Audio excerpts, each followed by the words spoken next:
Do you have a website, an external presence, employees, an office? Any of these things can be compromised and attacked. How are you defending these assets? Have you penetration tested these public assets? Start 2017 by taking a proactive approach to securing your vulnerable areas. Black Hills Information Security has been helping companies find their weaknesses since 2008. Email consulting@blackhillsinfosec.com and see how they can help you sleep better at night. Welcome back, everyone, to Business Security Weekly. That's right. A couple of quick announcements. InfoSec World, March 19th through the 21st. Our listeners get 15% off using the code OS18-SW. Make sure you check Google search InfoSec World to get. You'll find the registration there. All kinds of fun talks from really smart people. Make sure you check out our on-demand content, securityweekly.com/on-demand. There's 4 webcasts there. You can go get great information from content that we've done in conjunction with our sponsors, which is really awesome. Make sure 5 webcasts there now. Thank you. Also, Domain Tools is doing a webcast coming up. Michael's going to be on it. I'm going to be on it, and I'm going to poo-poo logs. Like, logs are going to get the big poo-poo from me. So if you feel passionately that you get a lot out of your logs, come listen to this webcast and challenge me. securityweekly.com/domain tools. And then I believe it's Taylor from Domain Tools that'll show you how to use intelligence about IPs and domains to accomplish the same goals that you're trying to get out of logs and largely failing, in my opinion. So how's that for a description, Michael? I liked it. I mean, it was well said. Yeah, I'm actually going to talk to them a little bit later today too, and go through some of the finer points with them. But there were a couple pieces in there I was kind of impressed by, and we're going to go through an actual attack and break it down and show you how to think about some of these things differently, which, to your point, it's not all about log files. The way I look at it is it takes something you know, and let's pivot to something that maybe you don't know, but that gets you a lot more insights. And we're starting to see how people are using this to broad scale protect themselves, because attackers are smart at some things, but they're not terribly efficient at other things. And if we understand and exploit that, I think we do a lot better. So it'll be fun. It'll be my first time getting to co-host a webinar with you. So 2018 is gonna be full of firsts. It's gonna be a good year. That's it. I'm excited about it. What do you got in our articles this week, Michael?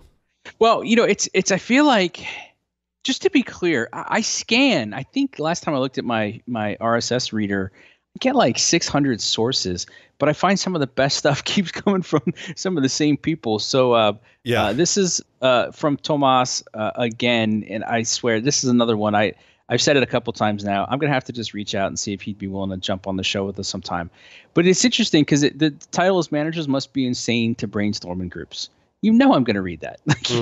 You know I'm just going on to it. But this is also equally interesting. There's a lot of science to back this up. There's been a lot of research and a lot of methods, and this is one they can replicate. When you brainstorm in a group, you get less ideas, and they're not as good consistently. And it lays out why. So these are the things I get excited about. First one is production blocking. This is one I hadn't previously considered. So Paul, it turns out if you're brainstorming by yourself, your mind will work in parallel. You can work 2, 3, 4 ideas at the same time and kind of see where it goes. When you're as a group, can't do that. I mean, maybe you individually can, and maybe everybody else, but when you're brainstorming as a group, you all have to stay on task. And so you're single tasking it, which there are times it's really good, but for brainstorming, not so good. That was kind of a surprise to me. The other one's not so surprising. Evaluation, apprehension, and free writing. So the evaluation, apprehension, and we've all seen this. In fact, this is the scenario. Ready? Okay, we're going to brainstorm. There are no bad ideas. There's no criticisms. Just get the ideas out. Somebody goes, "What? Oh, that's stupid. Who thought of that idea?" Oh, my God, you always say that, right? And so you get to the point where even if it's not that egregious, you're worried about what other people are going to think about you or say about you, so you don't say something. And then the free writing is because you're worried about it. You're like, this is a good time for me to check my Clash of Clans, or I'm going to play a little solitaire, or, whatever you're going to do. And so, now, like someone else someone else will come up with a great idea kind of thing. Yeah, I mean, look, as an economist, like they use the whole, some of the common problems, and it's neat how they did it. Now, he has some advice in there too, which is something we do in some of our workshops, which is if you let people prepare ahead of time, like there's some neat technology you can use now. So the idea is I let everybody brainstorm on their own. And then what I do is they brainstorm on their own, and then I collect it up and I sanitize it. But the reality is I'm not deeply worried about that because you can figure out who everybody is pretty quick. And you share it with everybody before you come together. So now I've taken away that whole production blocking problem and the apprehension problem. You know what everybody else is going to say. And the free writing problem because you already did the work. And then you come together as a group and you kind of work through it. Now, that said, I don't always do that so much for brainstorming as I do for helping people identify challenges and work through things. But I just wanted to point out, like, this whole, we got to brainstorm in groups. Yeah, no, you don't. But if you do want to come together to discuss stuff, just do the work ahead of time individually, bring it together. You'll be a lot better off for it. Now, this next one is kind of interesting. Fast-growing startup teams built their sales team for long-term success. All right. I'm going to keep picking articles that have applicability. So if you're a startup, you need to pay attention to this. If you're a security person, you need to pay attention to this. You're a leader, you need to pay attention to this. You're a vendor in the space, you need to. I'm going to pick stuff that plays out for everybody. This was interesting to me too because it mentioned Splunk. So it used Splunk as an example, and it talked about how they made a lot of these decisions better so that they were able to do things really well. And you'll see that this fits with the next one. So it's why I kind of doubled up on two from Harvard this week. But what they talked about was, look, we all get this short-term thing. Do something now. I need results now. And they were talking about it from a sales perspective. But we see this in security all the time too. I want it done now. I'm sorry I didn't invite you guys at the beginning, but I want it done now. Now. And so what they said was that they looked at there's three basic things you need to do and you need to really invest in to make a difference. The first one is recruiting. And this is what I thought was interesting. So we'll talk about the sales side of it for a second. They basically said, who are you targeting? And what they found with Splunk was they said, well, we went to our competitors or other people in the industry and we looked at the top performers and we wanted them. And I got to tell you, if you've ever worked with the sales teams, it's let's not get into all the different ways of stack ranking and everything else, but there's always a couple performers that are just crushing it, and they're doing really well. Well, so Splunk's point was, yeah, good, I want those people on my team.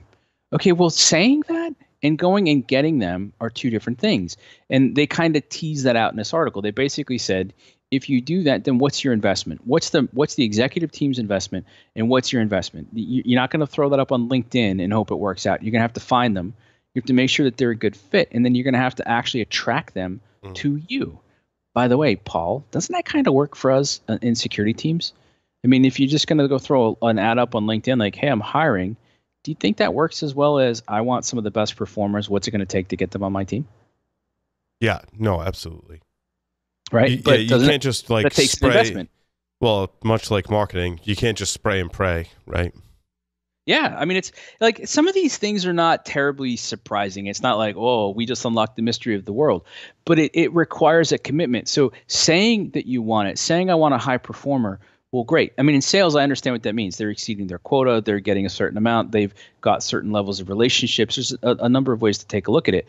So how do we do that in security? So that's why I said, like, if you're looking at this as a security leader today, and I actually talked to a security leader today who said, look, I've built a great team. But now that we're getting bigger and we're solving problems and we're building up our reputation, how do I retain those top folks? And how do I attract new good people to the team? Yeah, great challenge. By the way, the fact as a security leader that you're thinking about that, that's awesome because you're going to start paying attention to it. That's going to make a total difference, which leads us into the second part, interviewing and hiring. This is something I've been around for 20 years. It's part what's just natural instinct for me, and part I'm just fascinated by it. It turns out, Paul, most time you'd be better off playing a game of darts. Like not with the – actually, you know what? You'd probably be better off playing a game of darts with the person you're hiring, and if they win, hire them. Mm-hmm. Most of the stuff that we do for hiring – it's got all sorts of biases, but it turns out most people don't know. I'll tell you why. We don't know what we're hiring for. Well, Michael, I just told you it's sales, or I just told it's a security person. I don't even know what that means anymore. There's some other styles they introduced about. Well, I got introduced to them about 20 years ago called CBI, critical behavior interviewing.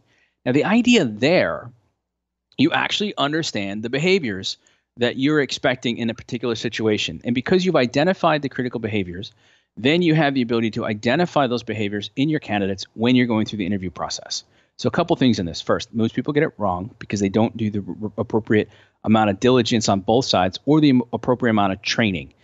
It works better. Like it's a difference between like 50-50 and 80-20, which is a huge deal when you're hiring somebody. But what they talk about is we tend to like skimp this part And it's like, oh, well, I'm in security and I talked to you and you seem like a good person. Okay, cool, you're hired. And they're saying, yeah, that doesn't get where you want to be. So again, what's your investment? Are you spending the time to figure out how this works? And what we're starting to see, and it had a good point in the article, some of these things are getting cheaper. Like, what does the application process look like? What are you testing for? I had a conversation one time with a helicopter pilot in the military. And he told me that the application, the aptitude test for helicopter pilots, it was a joke. And I looked at him and I said, but it was a joke because you were selected, right? Like, wasn't that a bit of a selection mechanism for a helicopter pilot? And he kind of got this sly smile and he goes, yeah, I guess it was. That's interesting. So like, because we did stuff a certain way, I said, well, did it seem like the other people selected? He goes, all right, I see your point. It doesn't have to be super sophisticated, but do you know why you're doing the things you're doing? Do you know what you're looking for? Do you know how to assess them in people? I'm a big fan of like these trial periods and stuff. But remember, we covered this a couple weeks ago. I don't remember the episode offhand. I think it was Buffer said, okay, we've shifted it up a little bit. We still give people a trial, but we do certain things instantly. We on-ramp this way, whatever. Yeah, those are investments. How do we do that today for the most security teams? I mean, this was my greeting. Ready? Hey, welcome to the security team. Don't F it up, because when you do, the world's going to crash on your head. When you do a good job, whatever, dude. Get used to nobody paying attention. All right, well, don't screw up. Have a good day. That was my whole pep talk. That was my welcome to the security team talk, right? It's I think we can do better there. Last part's training and development. I mean, obviously, we've already talked about our partner, itpro.tv, but there are other ways to do training and development. What are you investing in your team, and what do they need to know? And what do you want them to know? And are you catering to their needs? That's how you're going to retain people, right? I get it. We always look at money, and one of the things we think in our industry is that if we just paid people more money, they'd be happier. No, they'll keep jumping around. What keeps people? They like the leadership that they're working for. They feel that their voice is heard, and they feel that they're growing as a person. That their voice is heard extends into they believe in the purpose. We're excited about the things that we're doing. And oh, by the way, I'm growing. I'm getting these opportunities to grow. So just, you can do that to build up your sales team. So I think it's really important if you're in that role. But if you're just looking at building up your security team, these same principles absolutely apply. Anything here stand out? I gave it a pretty thorough covering, I guess. Yeah, we're good. Next story. Good job, Michael. I do a lot of prep on this stuff. Like I go back, I reread it, I try to think about some stuff on this. All right, well, so the real reasons companies are so focused on the short term. I don't think this is a terrible surprise for anybody.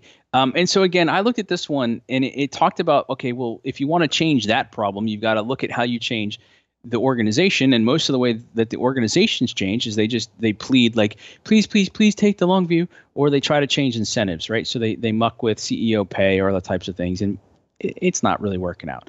So as I'm reading this, I'm going, oh man, this totally fits the way that we're looking at security leadership today. First one is beware the hidden cost of the outside leadership, and I paraphrase it, embrace the value of domain leadership.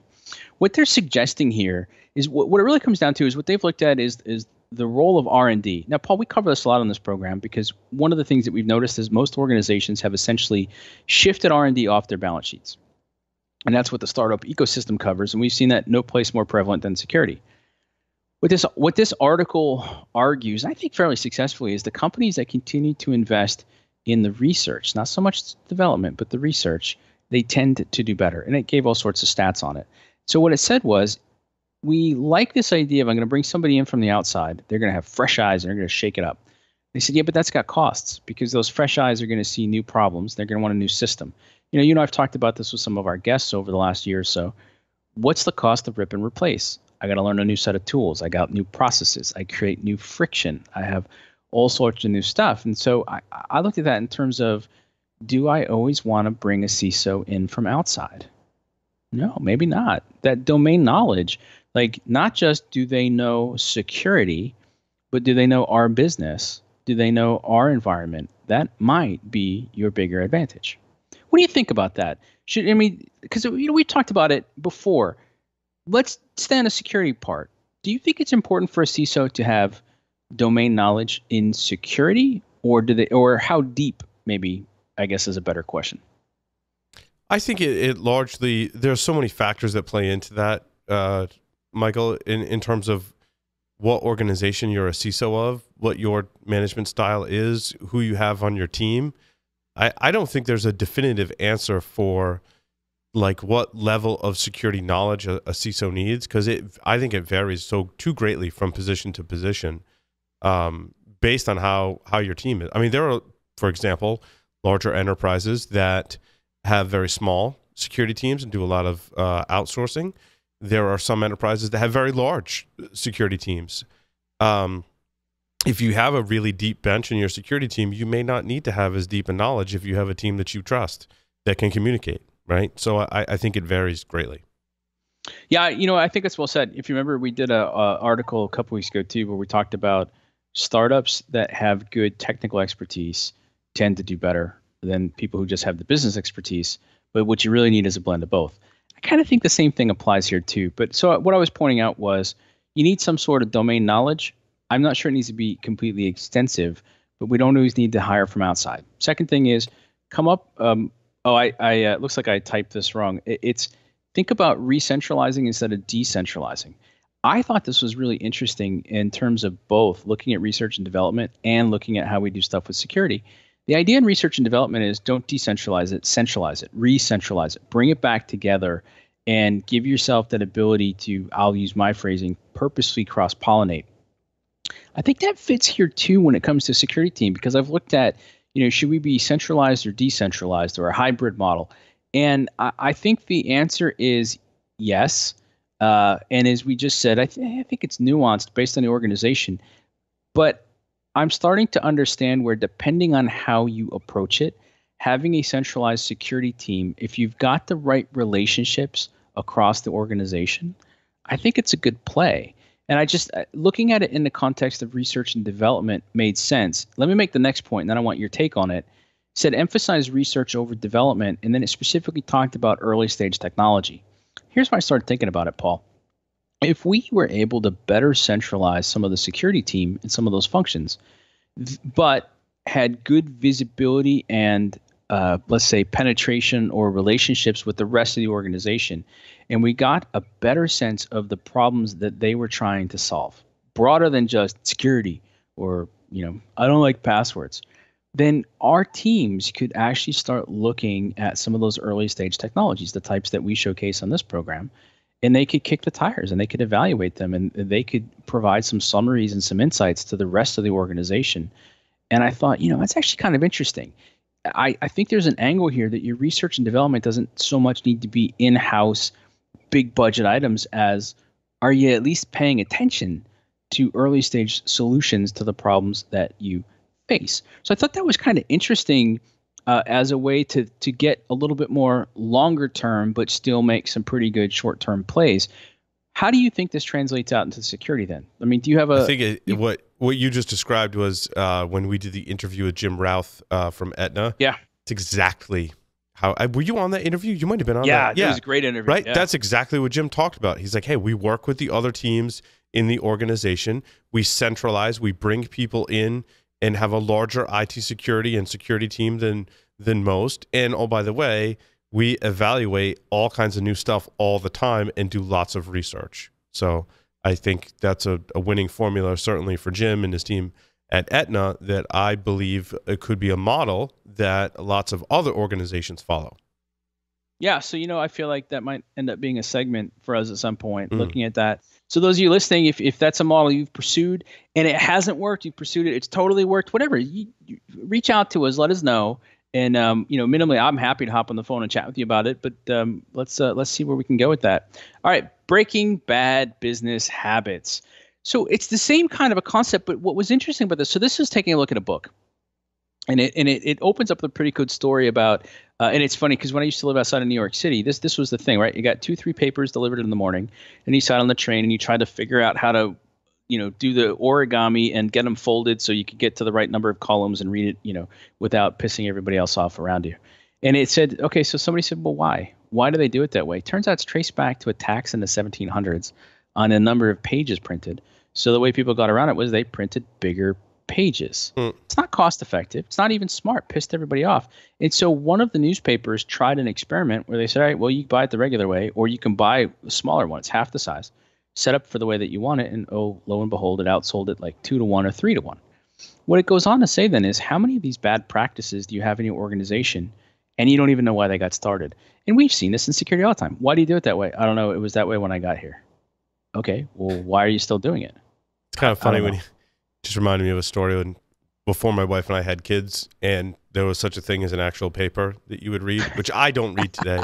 It would drive her nuts because, like you said, you're like opening the paper and like rustling it and folding it, trying to get to the point, and that would just annoy the crap out of her. Similarly to the way that if I take my iced coffee and I swirl it around to get the coffee cold clinking, and it makes that clinking, jiggling ice noise, that annoys the crap out of her as well. So if I had an iced coffee with the paper in the morning, my wife would like wanted to stab me in the eye with a fork, even more so than normal. Well, so it's interesting. So here's what I like is that they, first of all, in the article, they're like, he spends the first third of the book falling in love with or admiring the problem. I was like, yes. Like, we need more of that. Fall in love with the problem publicly. Like, I like that. People think that that's a negative. It's not. It's such a positive. Now, the two things here I thought were really interesting. It said reverse benchmarking. So instead of saying, why are we doing it? Just ask this really simple question. What would happen if we stopped? Don't worry about what everybody else is doing, what everybody else is thinking, or just go, if I stop doing this, what happens? By the way, I love that question. It fits into some of the stuff that we've done in some other places. So it's a great question to ask. And if the answer is, I don't know, I mean, right, long joke in security is if you don't know who owns the data, unplug the server, see who screams. And then always came with an asterisk, by the way, that might end your career. I'm not saying do that. What I'm saying is ask the question, see if you can figure it out. Because, man, we do a lot of just dumb stuff that doesn't make sense. And then the surprise it had, and this linked to another article, sometimes you should change just for the sake of change. Like the point is, culture and organizational behavior is a never-ending journey. Sometimes change just because you can, just because you should. Don't change because it makes sense. Don't change because the numbers added up. Don't change because you got to respond to something. Change. That felt counterintuitive to me. So I haven't read the follow-on yet. I grabbed it today during the prep to go through it a little bit more. But it's an interesting concept. Like, because if you think about it, Paul, right? You and I have come across people like, oh, I love change. I thrive on change. No, biologically, you don't. Biologically, we're wired to resist change. Nobody really thrives on it the way we all pretend. Some of us just do better at it than others. I used to pretend I was always really good at change. What I've realized in life is, yeah, I can be, but man, it costs me a lot of energy. Like I'm good being a little bit more stable, at least as I got older. So I thought it was interesting. Any thoughts on that? Like changing just for the sake of changing? I'm stuck on the next story, and now I have the song stuck in my head. More than a feeling. Yeah, hooked on a feeling. Yeah. And then for some reason, my brain went to hooked on a feeling. I don't know. Yeah. Is it more than a feeling? Are we hooked on a feeling? What is going on with this story, Michael? It's our feeling episode. What caught me on this was it was about delivering business value. And then what they looked at was they said, all right, well, here's 10 design practices. And so what it goes into is this concept of design thinking. It is not a new concept. It got introduced in the 60s. And what it points out is some people get it right. Apple, Google, Amazon. Some people get it wrong. That's a longer list. And it's something I've started to see pop up in security more and more, and I think we can learn from it. But what it basically points out is it's kind of like other things we've said today. It's not hand-waving, oh, we employ design thinking here. Really? What does that even mean? What they said, and the three things that I pulled out of it were design's not just a department, it's not just a function. And so one of the things that they go break these down. These are the three high levels. They were pretty good for me. It's more than a department. It's not just a function, but they talked about like embedding the teams or service. So it's go back up to the story we talked about, should you decentralize? Should you go support other people? If the answer is yes, okay, well, same kind of concept here. Design's more than a phase. It's not a single phase you go through. There's a number of things you do, and you do them consistently. And if you do them well, you get better results. And then rely on evidence. It's not just it feels good, it looks good, I like it, like measure it. So especially when you're looking at design, right? Because we talked earlier about category design. So if you're looking at like UX, for example, user experience and the design of what that flow is going to be like, well, go measure it. Did people do what you thought they were going to do? And did they like it the way you thought they would like it? Don't just tell me, oh, they said it was good. They gave me a thumbs up. I think that the ultimate in design, Michael, is if the person hates the company and hates the product, but still uses it because it has the greatest design. And I think there's so many people I know that have an Apple iPhone, and they hate like on the surface, they hate the company, they hate the product, but they still have the phone. They're happy to get the next one. Yeah, that's right. A great point. And they'll buy the next one when it comes out, even if they post on Twitter that it's so ugly, I hate it, but I bought one. But it's awesome. Look at all these cool things I can do with it. Yeah, right. No, that makes sense. All right, so in terms of the startup and the news for the week, so as we transition to Business Security Weekly, we're still going to talk about startup news, because if you're in the business side of security, it's important to know who's getting funded, who's making changes, who's advancing, how those things are happening. So those things aren't going to change. This part's not going to change. We're going to add a segment at some point.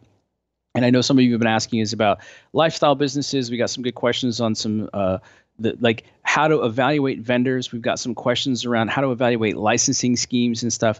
So rest assured, we're putting that into the queue, and we're going to do some research on that and come back with a pretty thought out segment on some of those, as well as some other neat things that we're thinking about and getting planned, which is kind of also a light way to say it's lightweight week. It's first week of the year. I mean, other things, right? So officially, Optiv pulled the IPO, which no shocker, and officially Sky High is now part of McAfee, right? Those like that covered a lot of ink this week. Didn't matter. We already talked about those things. I'll just give those a mention. The big one for the week: Barracuda Networks acquired PhishLine, undisclosed amount. Now, what's cool about this is kind of twofold. We just talked about Barracuda going private, based on Thoma Bravo, and we said, hey, pay attention. Like, there's a reason for this. Let's go see what they start acquiring and how they put it together. Well, they didn't delay, and they acquired PhishLine. So as you know, Paul, we go look at this. I can't find any funding information for PhishLine. What I mean by that is I don't think they took any money. So the undisclosed, sometimes undisclosed is like, oh, you're failing. It's not going anywhere. It's not going to work out. I don't have any insider knowledge in this one. My gut instinct is this was more of like a, oh, well, there's no investors to please or piss off. Well, screw them then. I'm not giving out that information, which feels like a tactical advantage at the moment. There's an article we linked to where basically Barracuda goes into a little bit more, and they said, okay, so here's the deal. Like, we're going to start putting all these things together. And we believe that user education and looking at phishing and helping people is a big part of the experience. We wanted to fold it in. We liked the way they were doing it. So we'll see where it goes. Not a surprising move to me. Just the speed of it was kind of like, all right, they're on it, which doesn't shock me for even a second. That's it. That's our week. It's an interesting space. The whole they lump KnowBe4, PhishMe, Phish Labs in with PhishLine. And yeah, that seems about right. I think KnowBe4, PhishMe, and Phish Labs are the major players in that space. I feel like I'm missing someone. Wombat plays in that space too. Yeah, Wombat's in there as well. So I don't know. I the whole approach on the problem I think was interesting maybe 5 years ago. I think when we look at the solutions that are out there today, Michael, I see much smarter solutions that rely much less on the end user awareness and more on actually preventing those emails from getting in. And oh, by the way, limiting the damage once they do get in. And I think that's a much better point of view of this problem than constantly trying to phish your users in an attempt to raise awareness and or educate them. Yeah, I mean, this is going to surprise a lot of people that have known me for a while. And I've got friends at almost all of these companies, people I respect and admire very deeply. I've never really understood the whack-a-mole approach to phishing. And the question I've been asking for years is, but why can't we just do some of this technologically? I mean, so you mean that what we're going to do is take somebody who's already busy, stressed out, we know that they have an attention fatigue and attention residue problems, and we're going to say, aha, you just screwed up here, watch this video, I'm going to make it better for you, and now hopefully you won't do it again. I appreciate people can show me evidence where that works. It's counterintuitive to me. And so people go, but Michael, I thought you liked educating people. Love it. Yeah. By the way, the minute you call it awareness training and education, you suggest to me you don't understand any of them. Like awareness is not training, and awareness training, it just, the whole thing, like if you really break down the nomenclature and you understand it, and we've had this conversation with people on the program. I'm not against these things. I get phishing's a problem. I get wanting to give people clever, better delivered information they want in a way they can act on it. I just feel like, to your point, I don't think we've fallen in love with the problem properly. I think we've described symptoms, and we've elevated symptoms and then said, boom, I'm the hammer. But that's not a nail. No, it's a nail. Look at it. Look at it again. It's a nail. I'm a hammer. So the fact that Barracuda did this doesn't surprise me, because people want this type of thing. Where I'd be really curious to see is there a unique delivery vehicle here? And can you give me insights in education that I want when I want it, not just related to phishing? And please stop calling it user awareness training. Please, if you do anything this year, just user awareness, I'm good with. User training, I'm good with.